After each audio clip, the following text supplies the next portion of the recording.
our practice na yan ang reference natin, x-axis, positive x-axis, 0 degrees reference.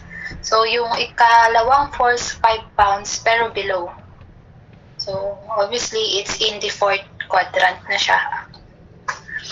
What is the magnitude of the resultant force? So, when we say resultant force, ano yung resulting force when simultaneous forces act on the same body? So, resultant is just the sum of all forces. So, sa case po natin, we have two forces acting. So, F1 plus F2. So, we simply add it with direction. Sobrang halaga po ng direction. So, we use mode 2. So, yung direction po natin na yan is the angle itself. So, F1 is 8 angle of 60 degrees. And then, force 2 is 5 pounds angle of negative 53. It's negative because in the fourth quadrant na siya, or rotation kasi is clockwise. Naturo na yan sa trigo dati. So, pag counterclockwise, positive angle. Pag clockwise is negative. Paki-input na lang, juniors. Resultant is 7.6 angle of 22.72 degrees. And obviously, sa choices, we're just looking for its magnitude. So, 7.6 pounds.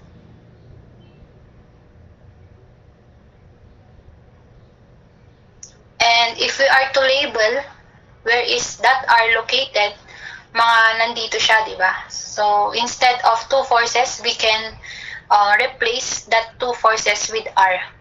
Kasi yan na yung kanilang resultant. So, mga nandyan po yung position ng ating resultant force. So, you can screenshot na lang yung ating mga solutions. Number 2 tayo, similar problem.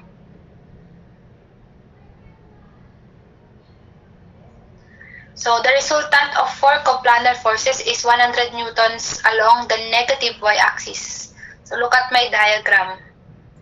Nasa negative y-axis daw siya. So, obviously, ano ang angle ng ating resultant? So, you can choose, it could be angle of 270 degrees or parehas lang din po yan sa angle of negative 90 degrees. Depende sa rotation mo. Pero same lang kung sakali. Now, it is the sum of 4 forces in which we are looking for the fourth one. Unknown yung ating ika-4 na force. So, let's substitute.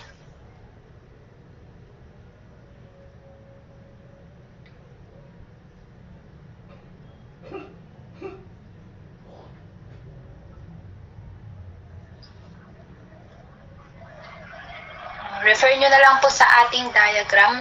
Yan, naka-label na rin po lahat ng forces ko and drawn to scale siya with angle na siya. Estimate 60, tapos 140, tapos 320 yung ating third force. So, mga magnitude na lang yung ating nilagay. Evaluating, once again, using mode 2. Pakikuha naman si F4. So, let's try. 100. Make sure naka-degree pala kayo, engineers.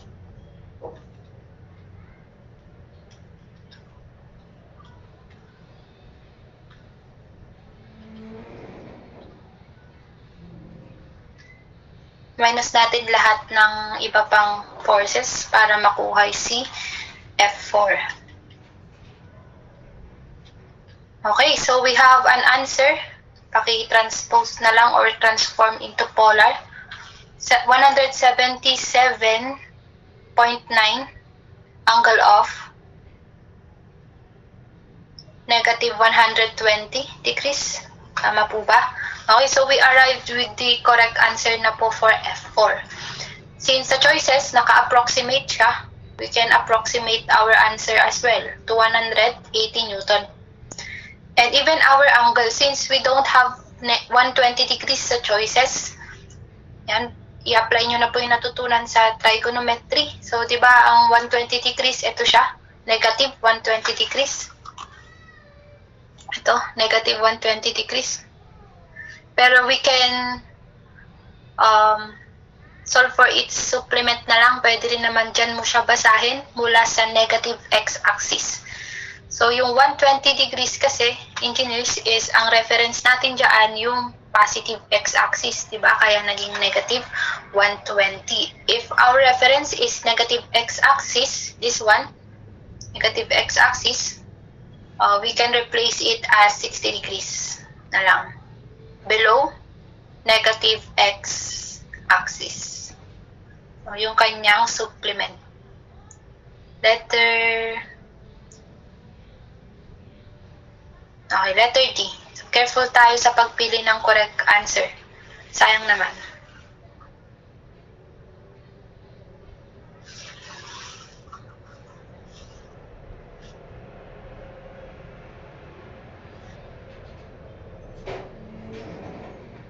Though tama na si 120. Pero syempre, ibase natin sa choices. Okay, let's move to number 3.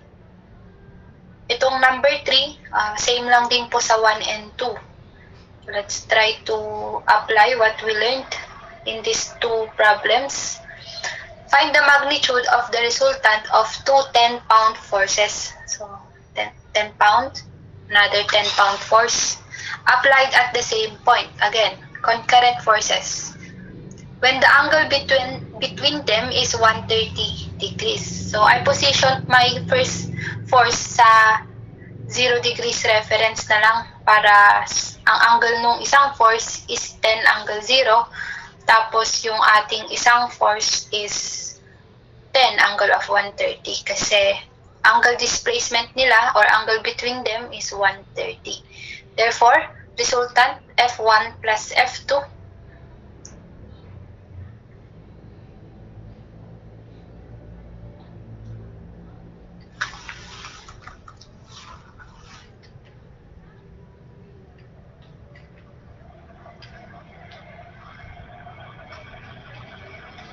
So we have R equal to 8.45 angle of 65 degrees.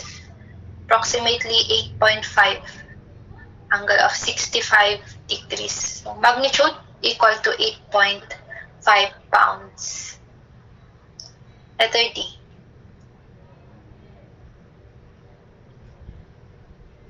So saan mo siya pwedeng ipwesto ngayon? Pagka pinag-graph ka, pwede mo agad i-label siya mga nandito, si resultant force. Pwede yan na ang main na force mo with angle of 65 degrees. So, yan tayo. Yun ang purpose ng pagkuha ng resultant. To replace the several forces as one na lang.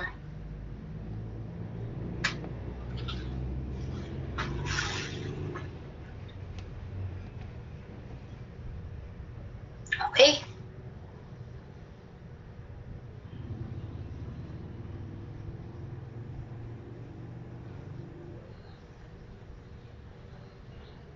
Okay, number 4. A plane propeller exerts 2,500 Newton of force due east. So, doon na po yung label natin. In solving bodies in motion, engineers, sobrang halaga po ng free body diagram or in which we label yung mga forces para ma-analyze natin later on.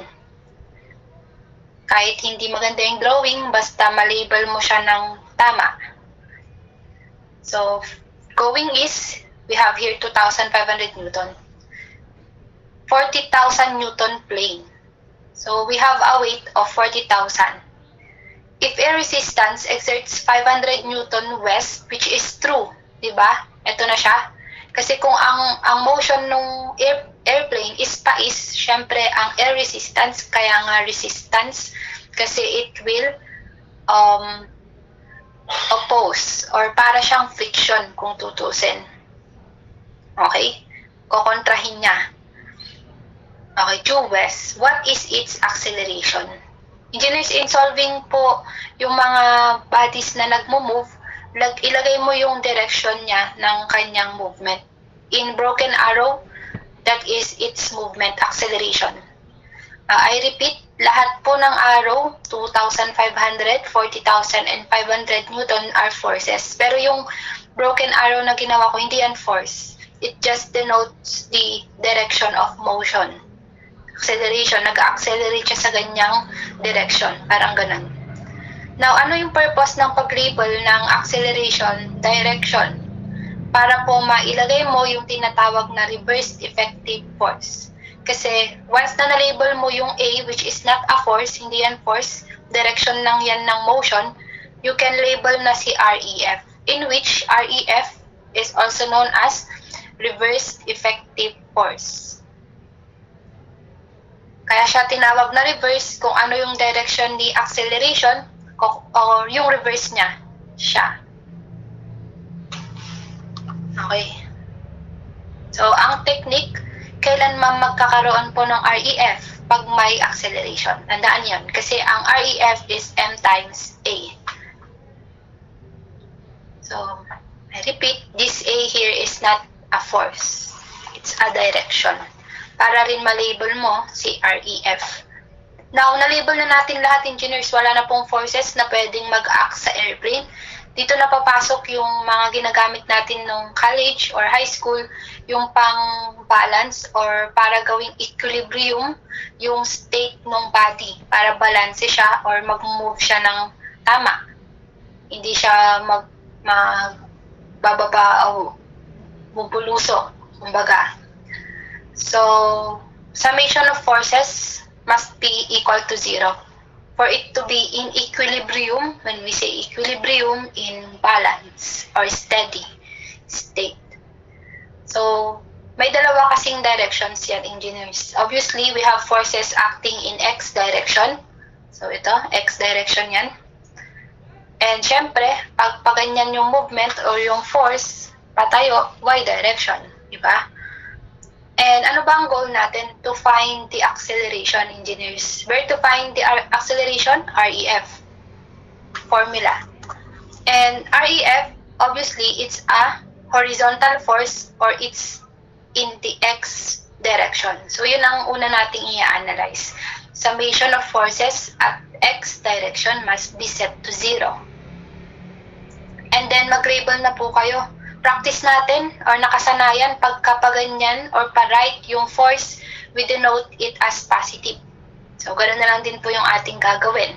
So, sino yung mga positive? Si 2,500. Yun, focus na po kayo sa mga forces in the X direction. Ito po sila, yan. Ito. Tsaka ito. Iba rin yung mga forces ngayon sa X direction. Okay.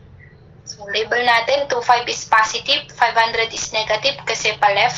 Even REF is negative kasi pa-left equals 0.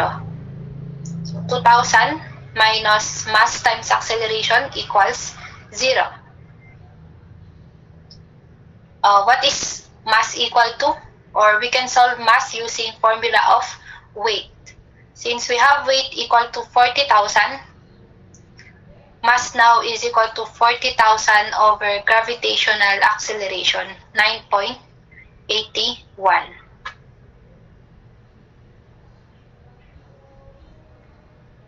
Meters per square second, 40,000 Newton. Okay, maalala po ba yung mga SI combinations natin, Newton, meters per square second? Automatic your mass is in kilogram na.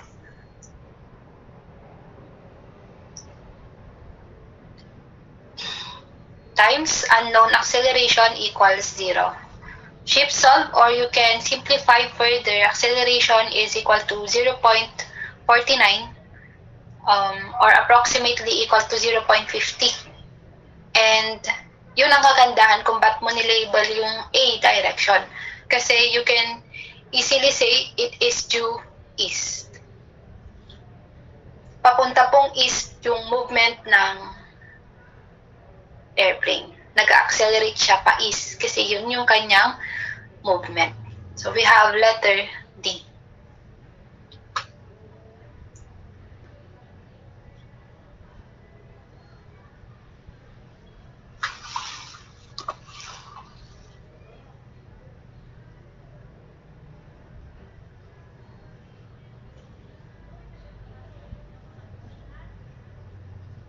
equal siya sa 9.81 meters per square second or pwede rin naman 32.2 feet per square second. Ito, sobrang mahalaga yung G natin, engineers, all throughout the discussion, kaya isink in natin yung value niya.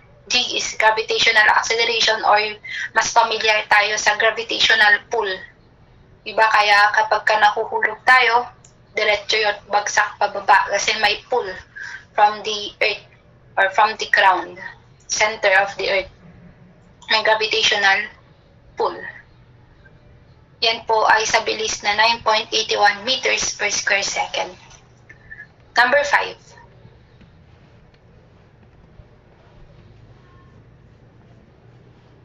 In case po na may mga question later on, pwede na lang po kayong mag-message sa akin sa lecture na to. Kahit ongoing po siya. Number 5 tayo. A roller whose diameter is 20 inches weighs 72 pounds. And ito yung ating roller. What horizontal force F is necessary to pull the roller over a brick 2 inches high? Ito po yung ating brick. 2 inches high po ito. This one. Na-drawing ko na siya para mabilis lang nating isosolve. When the force is applied to the center. Engineers, kung nagtataka po kayo, ma'am, sabi po, force is applied to the center. Ang una ko pong naisip, F must be here. Okay, kapag F nyo nandyan, engineers, hindi nyo siya, masasolve nyo siya, pero wala na sa choices. Okay? Kaya yung pagkakabanggit or tinutukoy ng force applied to the center, pwede pong yun na mismong nasa top. Kasi nasa center pa rin naman yan, di ba? Tingnan mo kung nasan yung end ng arrow. Nag-apply pa rin naman po sa center, pero sa top kasi in-apply. Okay. So, paano naman mag-solve ng mga ganitong problem, engineers? Kapag may tendency po na mag-rotate ang object, we use moment. Okay, ito namang number 4, hindi tayo nag-moment, engineers, kasi diretso lang naman yung movement ng airplane. Okay? Dito kasi may tendency na mag-rotate. Kasi tignan mo, yung roller, nagre-react siya or nakasandal siya dito sa point na to, di ba? Dito.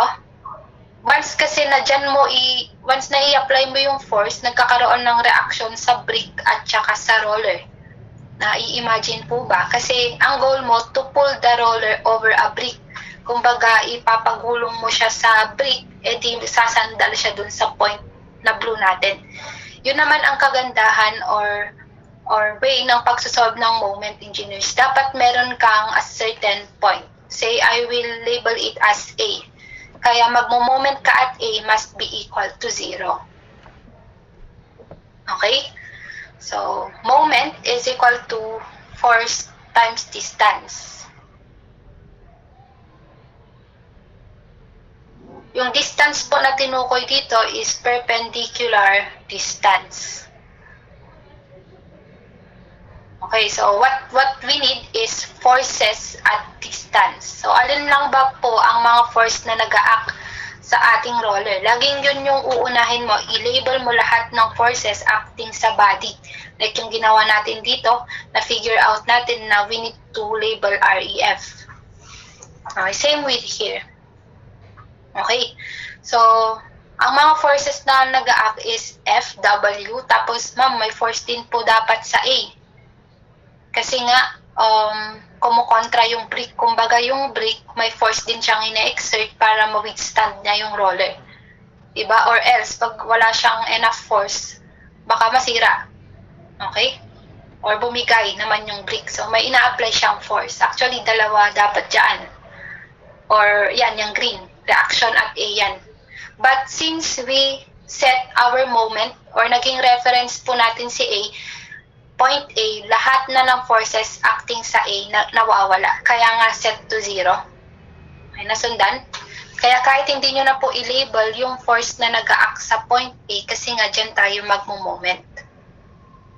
Okay, so hindi ko na ilalagay. Para hindi kayo maguluhan. So, our only concern na forces is F at saka W. The weight is a force. Tandaan yan. So, unahin ko na po siguro si weight. Ang force niya, 72. Tama? Okay. Dito po ako, sinasatisfy ko yung moment. Ang force niya is 72. Now, alin po dyan, ma'am, yung perpendicular distance? Kaya po tinawag na perpendicular distance, engineers, kasi gagawa ka ng line or distansya mula sa force papuntang reference point. Sundan, kaya nga nagmo-moment ka at A. So, gawa ka ng line mula sa point papuntang force na dapat magiging perpendicular. So, ito yon. Tama po ba? So, ito po yung violet. Kasi perpendicular na siya dyan. So, tanggalin ko na yung 90 degrees. Pero yan, 90 degrees na po dito. Okay, perpendicular kasi. Now, iset ko po yan as X. Yan yung ating hinahanap. Tama? So, in here, magiging 72 times X. Engineers, force times distance. So, 72 times X tayo.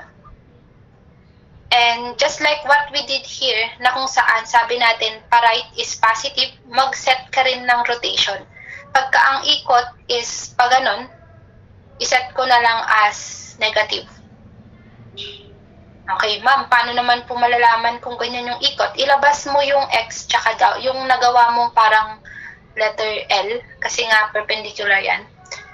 Ibang tendency, parang gumaganon na yung ikot niya. Pag ganon na yung ikot, so negative siya. Okay, negative 72x. Nasundan? Okay. Dito naman tayo kay F. Ililabel lang po muna natin lahat. So, si F, ano naman yung perpendicular distance niya sa point A? Sige, para makita nyo siguro, extend mo to. Force pa rin naman yan. Yan pa rin po yun. And so, nakita mo na yung perpendicular distance naman ni F kay A. Draw ka lang, diretso yan. Kaya nga perpendicular distance, diretso siya sa reference point, yan. Basta 90 degrees din.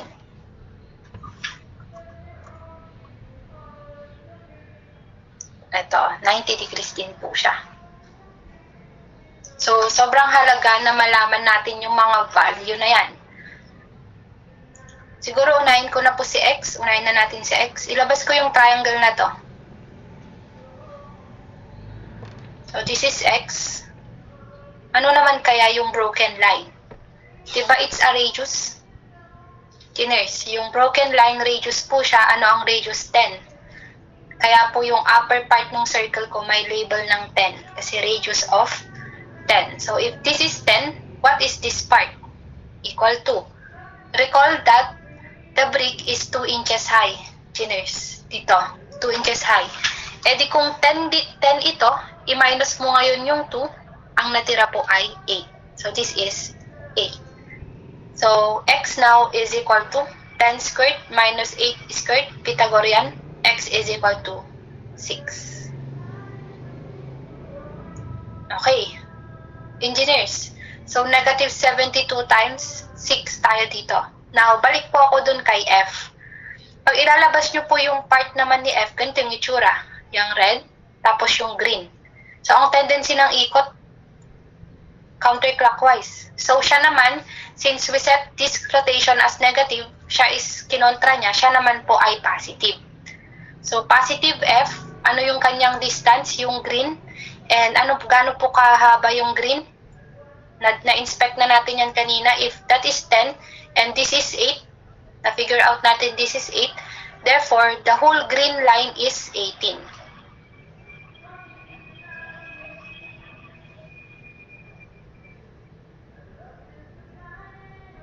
Therefore, F is equal to 24 pounds. Okay, yan na po yung ating answer.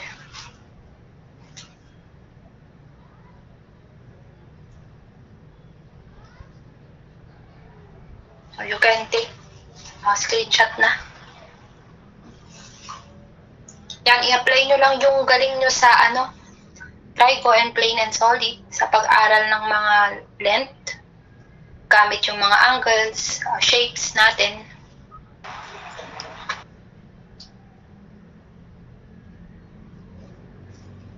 Okay. Let's have number 6, engineers. So, i-clarify ko lang. Pagka yung movement is diretso lang, summation of forces yan. Pero pagka ang tendency is mag-rotate, yun nga, imagine mo, itap mo sa ibabaw yung roller. Diba kaya nga roller kasi nagro-rotate siya, umiikot. So, pag may tendency ng pag-ikot, you use moment or torque. Sa strength naman yun.